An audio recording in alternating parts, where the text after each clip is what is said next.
Bom, eu já tinha muita coisa para falar só pelas questões que vocês trouxeram durante a apresentação, né? Eu vou tomar liberdade aqui, até porque estou muito à vontade, estamos numa roda, que eu vou compor aquilo que eu vou falar a partir de várias questões que foram colocadas, né? Primeiro assim, alguns me conhecem porque faz muito tempo que eu estou nessa discussão da interface psicologia e educação, né? Então a gente se conhece, né? Quem está nessa interface a gente se conhece.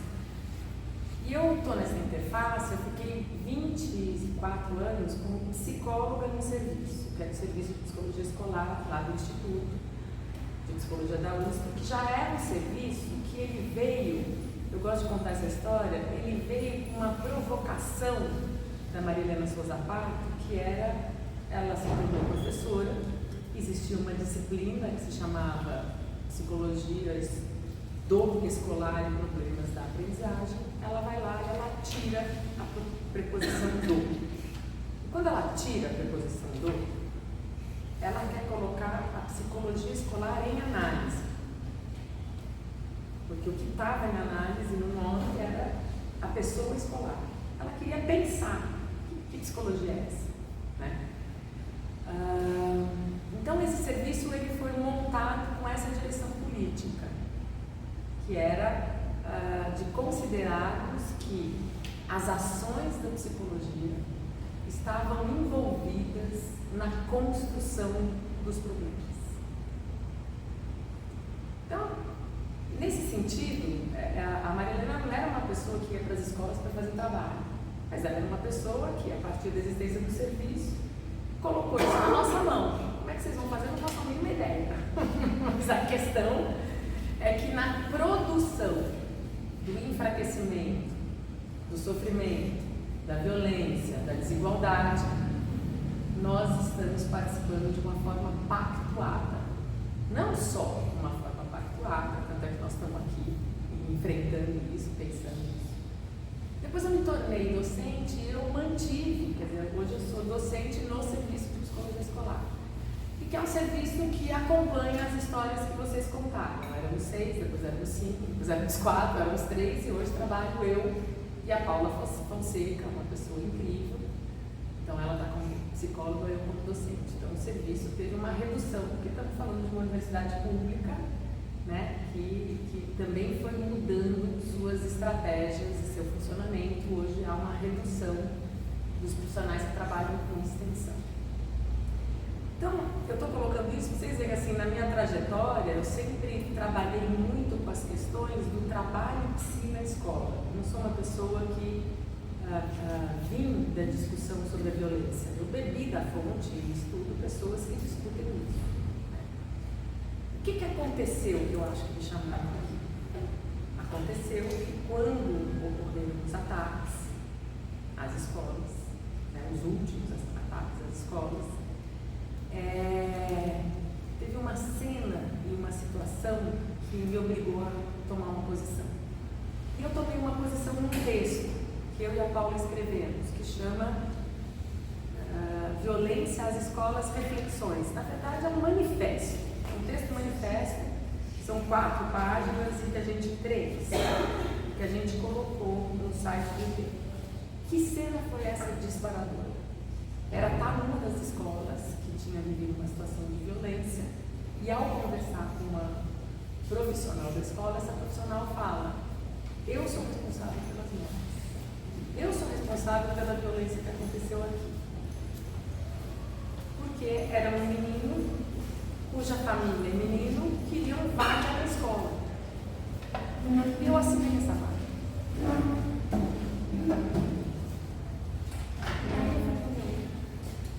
Armadilha número 1 da violência é aquelas pessoas que são vítimas da violência se sentirem as responsáveis pela violência. Então nós estamos falando de uma profissional da educação que abre a escola para um aluno que quer estudar. Esse aluno, meses depois, comete o assassinato de uma professora. E daí eu falei, não é possível. Não é uma questão de conversar só com ela, né? para casa e eu estava imbuída de duas questões. Uma é essa conversa com ela, depois a gente mantiveram uma conversa. E outra é muitas idas às escolas onde várias questões do cotidiano se transformavam em BO, boletim de ocorrência. Supervisores da área da educação, de diferentes diretorias do município de São Paulo, cujo trabalho passava a ser basicamente PA, processo administrativo. Então, até vocês comentaram, né, da burocracia. Então, processos administrativos, boletins de ocorrência. O menino baixa no boletim de ocorrência. Uma professora age de uma forma agressiva, boletim de ocorrência. E a gente foi compreendendo que quando a estratégia é essa, vamos dizer, é contra o boletim de ocorrência, de jeito nenhum. Eu sou professora, faço parte do movimento da Rede Não Cala, professoras e pesquisadoras pelo fim da violência sexual na Universidade de São Paulo, e a gente anima as alunas que viveram situações de violência a fazerem denúncias, a fazerem boletim. A gente anima no seguinte sentido, a gente está ao lado para quem quiser fazer isso. A questão que nós estamos falando, não estamos falando de uma violência sexual de gênero que um homem da universidade normalmente exerce em relação a uma mulher. Nós estamos falando de um menino que bateu no outro. Ou nós estamos falando de uma situação onde ocorreu preconceito, ocorreu intolerância de gente de 13, 12, 14, 15 anos. Então o ato educativo não se dá. Por quê? Nós vamos judicializar os processos. Então eu estava com essas duas questões, que era a judicialização dos processos e a culpabilização das vítimas. Nada novo no front. Muita gente discutindo isso de diferentes formas, mas estava lá materializado no trabalho.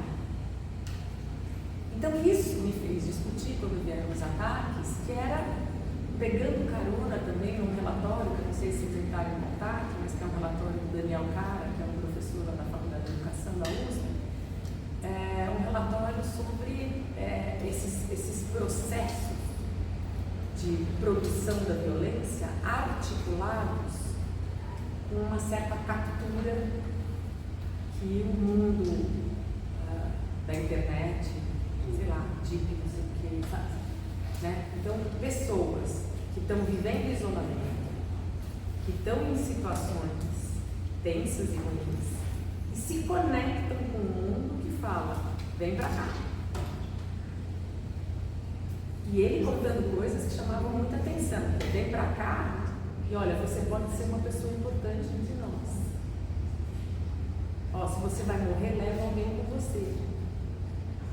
Bom, eu ia entrando num mundo que eu falava, é engraçado que eu me lembro uma vez uma professora numa escola, falou, que a gente vai fazer uma discussão sobre sexualidade, então queremos explicar umas coisas para as meninas, para os meninos e tal, e de repente uma das alunas que tinha 12 anos, né, chegando lá com a gente, falou assim, nossa, eu transo com meu namorado. E eu falei, a gente está com uma distância, né, porque a gente estava lá querendo dizer, olha, né, e de repente as alunas estavam mostrando para a gente que elas tinham outras questões e outras experiências. Aqui isso também me deu um pouco essa sensação, sabe, assim, nossa, nós estamos lá discutindo o que está acontecendo com você e tem um mundo de coisas acontecendo muito intensas. Então, se tornou uma ação política da UNOL que os ataques eram às escolas. Porque a gente vem discutindo há muito tempo as questões cotidianas produtoras de violência. Fundamental. Mas daí nós temos que lembrar da Mariana Pato que esse discurso da psicologia que olha a escola e diz o que ela é e não é, e o que falta a ela fazer, é horrível. Ele é reprodutor da violência. Né? E vocês podem falar, mas Adriana, não é verdade? Mas nós somos psicólogos, a gente sabe que a tal da verdade não existe, entendeu? São várias verdades, nós estamos num campo de disputa de verdade. né? E o que a gente tem a dizer é o que a escola está reproduzindo de uma maneira que tem a ver com aquela cena, com aquela professora. Quer dizer, a gente acaba, de uma certa forma, responsabilizando um contorno institucional pela produção dos problemas. Então, e olha, gente, eu vou te falar, quando começam esses ataques, essas questões, toca o telefone. E eu não sei o que dizer. Porque aquelas perguntas, né, de jornal, só poderia me explicar por que a minha... Não faço a mínima ideia. Mas se eu falar não faço a mínima ideia, depois aparece no jornal. O Adriano Machado não faz a mínima ideia, sabe? Então não tem saída. Eu preciso pensar. Né? E eu preciso pensar quem está perguntando, por que está perguntando, entendeu? Eu preciso pensar a política daquela situação, porque aquela situação não existe fora da relação onde ela vai se dar. Bom, e é lógico que sempre me vinha à cabeça, nossa, o que está acontecendo na escola? Que o menino, né? Porque a primeira versão de mim é horrorosa, a segunda também, a terceira também. A gente precisa estar junto, coletivamente, discutindo, uma mexendo na ideia da outra, porque senão a gente não sai do lugar. Então, o que está acontecendo na escola que aconteceu isso? O que está acontecendo na escola que aconteceu isso? E daí a gente achou importante, não fiz isso sozinho, a gente achou importante criar esse deslocamento dos ataques às escolas. Tem ataque que tem a ver com uma construção de uma história dentro da escola? Tem. Só que a escola não construiu isso sozinha. Porque se por acaso alguém sofreu muito na escola, porque era um rapaz que queria que as meninas dessem bola para ele e elas não deram, essa construção não é sozinha que a escola faz. É numa sociedade machista, é num ambiente patriarcal que produz fraqueza, loucura, quando o cara recebe não. Isso não se constrói sozinho. Então, a gente quis colocar o ataque às escolas porque as escolas são um ambiente de espaço diverso, com todas as suas contradições e suas coisas complicadas acontecendo, mas é um ambiente diverso, laico. Muitos dos ataques tinham a ver com questões machistas, misóginas, racistas. Né? Então esse era um elemento para a gente dar espessura. Quando a gente vai mergulhar na escola, a gente vai pensar, bom, como é que esse cotidiano está pactuando com essas situações? E não é muito difícil a gente explicar como que, agora não vou falar o cotidiano das escolas, mas o nosso cotidiano, e portanto das escolas também, pactuam com essas produções que geram atitudes violentas. Como? Eu me lembro uma vez que eu estava na escola e falava, essa professora teve que mudar de período porque o aluno super violento já falou que vai matar ela, porque também nesse pequeno texto a gente diz isso. Vou só fazer uma observação, mas foi uma frase que eu acho que eu demorei, a gente 3 páginas, a gente escreveu mais ou menos em 45 horas, assim. Foram muitos dias seguidos, fim de semana, porque era brigar palavra por palavra. Mas quando a gente foi falar o que mata, a gente escreveu a tendência em constranger as causas da violência, questões psicológicas e psiquiátricas individuais, a tendência em constranger. Eu não estou dizendo que não tem questão psicológica. Eu estou dizendo que a tendência em constranger é um reducionismo cruel, que está a serviço da artimanha da violência de negar a multiplicidade de fatores. Porque o que é a questão psicológica? A questão psicológica, ela se dá, ela se produz a partir de uma multiplicidade de fatores, né? Convém afirmar que nessa multiplicidade existe o que mata e assassina. Arma mata, política armamentista mata e cooptação pelo partido mata. Então, nessa escola, o aluno falava de uma arma e ameaçava uma professora. E ela tinha que mudar de período. E daí chama. Psicóloga era USP. Daí eu vou lá e falo, o que a gente faz com ele? Eu falei, faço a mínima ideia. Agora, o que nós vamos ter que fazer aqui? É entender as cenas, porque era uma pessoa que estudava na escola há muito tempo, as cenas que foram vividas e não foram agidas até o fim. E eu não sei se com ele dá hoje para agir até o fim.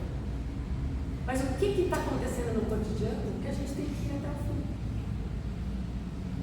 Porque a gente vai compreendendo que essas pequenas situações que vão ficando, quando elas não são tão pequenas, elas vão produzindo uma situação de esgotamento, de que não dá. Então nós vamos nos debruçar sobre, a gente tem se debruçado sobre que práticas é essa onde existe um corpo que diz não dá. Ele diz não dá tanto de uma forma violenta, como ele diz não dá de uma forma de um adoecimento psíquico. Então eu me lembro que durante a pandemia eu participei de um projeto de atendimento online lá na Psico, para atender estudantes de graduação, de pós-graduação, e eu vou dizer assim, até tem uns registros, eu acho que 85% das pessoas que eu conversei eram pessoas que não sentiam no direito de estar mal. Estou precisando de ajuda, porque olha, veja bem, tem um prazo, tem isso, e eu não estou conseguindo ver aula, olha, eu até estou com uma internet boa, eu não tenho internet boa, mas eu sei que eu tenho que me esforçar, sei lá, né, andar 2 km na chuva, ir lá para onde pega o sinal. Não havia direito de estar mal. Então nós estamos falando de um funcionamento, que é um funcionamento onde as questões que a gente chama de saúde mental, ou as práticas que a gente chama de práticas agressivas, elas mostram um corpo dizendo não. E nesse sentido nós temos uma potência. Para o que nós estamos dizendo não? Né? Para o que nós estamos falando assim não dá? E essa discussão é uma discussão que eu faço na universidade. Então isso que vocês contam, que é burocratização, não sei o que lá, no meu WhatsApp tem uma frase, quando eu aprendi a colocar, que é assim, passo mais tempo provando o que faço do que fazendo o que provo. Que é um relatório, quando você termina um relatório, assim que você fez uma atividade, assim você tem que explicar 40 mil vezes o que você fez com ela, e aí tem outro relatório, porque daí a nota da pontuação. Então nós estamos falando de uma lógica. E daí a nossa pergunta é, nos espaços onde estamos, da forma como estamos, quais são as estratégias que a gente desenvolve de enfrentamento desta lógica, que é uma lógica competitiva? E porque as escolas falam isso, né? Não, o Enem, gente, não era para ranquear a escola. Não tinha nenhuma relação lá concreta. Eu me lembro uma vez que uma escola colocou assim na frente dela: fomos mal no Enem. Boa escola. Entendeu? Adorei. Entendeu? Porque nós fazemos uma educação onde, entendeu? Fomos mal no Enem. O menino aqui sai muito inteligente, sai sabido, talvez. Enfim, é uma provocação. Mas o que eu quero dizer é que a lógica do ranqueamento, que daí, não sei se eu vou terminando, que é um pouco a lógica da medicalização, no sentido assim, de um tipo de pensamento que vai dizer uma certa, vai falar de um espaço quantitativo, quem está melhor, quem está pior, quem está pior, quem está mais do que melhor, né? Isso está imbuído em nós. E nós estamos falando de crianças e jovens que estão tendo acesso a poder operar essa lógica com os TikToks, com as redes sociais. Tem um orientando que discutiu a presença do TikTok no aumento de diagnósticos de autismo. Porque ele foi investigar autismo, porque ele trabalha com isso, e daí de repente no dia seguinte já tinha um monte de oferta de pessoas falando de autismo, curso de autismo, e avalie se você tem autismo ou não. E a gente estava conversando, numa roda de conversa, a gente faz orientação em grupo, né? Todo mundo com o celular na mesa. Quem estava com o celular ligado, no dia seguinte, recebeu pelas redes sociais questões que tinham a ver com isso. Bom, então qual que é a nossa saída? que eu acho maravilhosa. Ela é a única há muito tempo, só que a gente vai tendo que compor com as forças do cotidiano para poder ver como conseguir. Que é como é que a gente consegue publicizar, tornar os sofrimentos, as questões que a gente atende, os gestos que nós somos convocados, né, convidados a trabalhar com, como é que a gente torna e acessa a produção pública desse fenômeno. Se a gente não acessar a produção pública do fenômeno, e quando eu digo produção pública, não é do ambiente público, quando eu digo produção pública, é porque ela não está reduzida a um ambiente que a produz. A produção pública daquele gesto agressivo, a produção política daquele gesto agressivo. Porque daí a gente tem chance de acessar algumas forças que estão no nosso acesso, então que a gente pode agir. Então tá bom, uma coisa é agir em processos formativos, que eu vou te falar, gente, agora eu vou falar do pior de nós. Eu tenho participado bastante dessas discussões sobre a psicologia na educação. E eu vou falar o pior de nós, porque esse nós, que eu vou falar o pior, são formados por mim também, entendeu? Na nossa universidade, que é a primeira hipótese, quando algo dá errado na escola, nos nossos trabalhos, é a resistência dos professores. Como assim? A gente tem que tirar essa palavra da boca. Porque se alguma coisa que a gente oferta não está sendo aceita, é porque a oferta está ruim. Ou nós estamos certos e o outro está equivocado. É essa lógica que nós estamos querendo combater, mas a gente muitas vezes reproduz com os nossos trabalhos.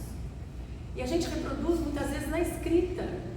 A escola ainda não trabalha de uma forma inclusiva. Como assim ainda não trabalha, gente? Ela foi criada para não trabalhar de forma inclusiva.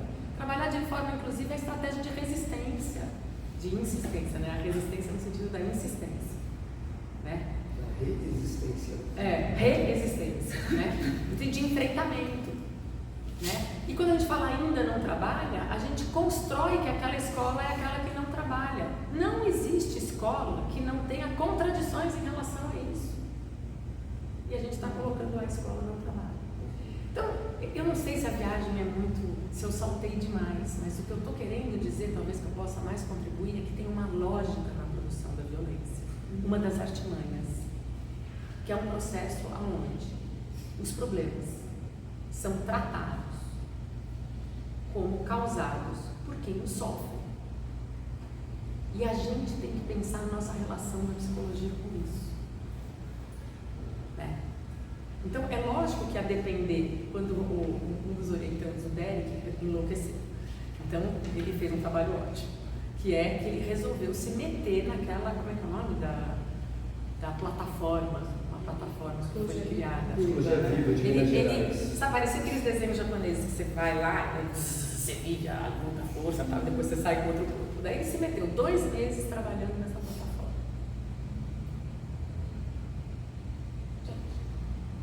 Que seja, mudou tudo, agora é presencial, tá bom, tem 10 escolas, né? Ou 5 escolas. Aonde você vai em territórios e daí tá lá todo mundo sentado, uma máquina e tal, daí qual é o problema de vocês e tal? Você poderia nos ajudar nisso? Não é possível presença, habitar, dúvida, criação de territórios grupais para discussões específicas, não é possível. Então tá bom, nós estamos falando de um contrato de trabalho, talvez eu feche aí, neoliberal. Qual é a característica desse trabalho? Tanto faz quem você é. Mas nós somos psicólogos, a gente trabalha exatamente com o que não é tanto faz. A gente cria relações, cria vínculos, e nesses vínculos é que a gente age. A gente age nas relações criadas. Então, nós temos esse enfrentamento, tanto faz quem você é, porque você fica 2, 3 vezes, depois sai, vem o outro. Mas é o outro. Ele chegava nas escolas, né? Só falava assim, mas você vai ficar com a gente? Porque você já é o químico. Né? Então, o inimigo é grande. E eu não acho ruim. Isso não me desanima. Não é que eu não acho ruim. Isso não me desanima. Primeiro porque inimigo grande, neste país, ou neste mundo, muita gente já teve, já foi morta por conta disso. Nós somos um país criados da escravidão. Então, enfrentar enfrentar problemas muito graves, eu acho que não nos enfraquece. Não nos enfraquece. O que nos enfraquece? É a gente não saber o que a gente está enfrentando. Daí a nossa saída é adoecer.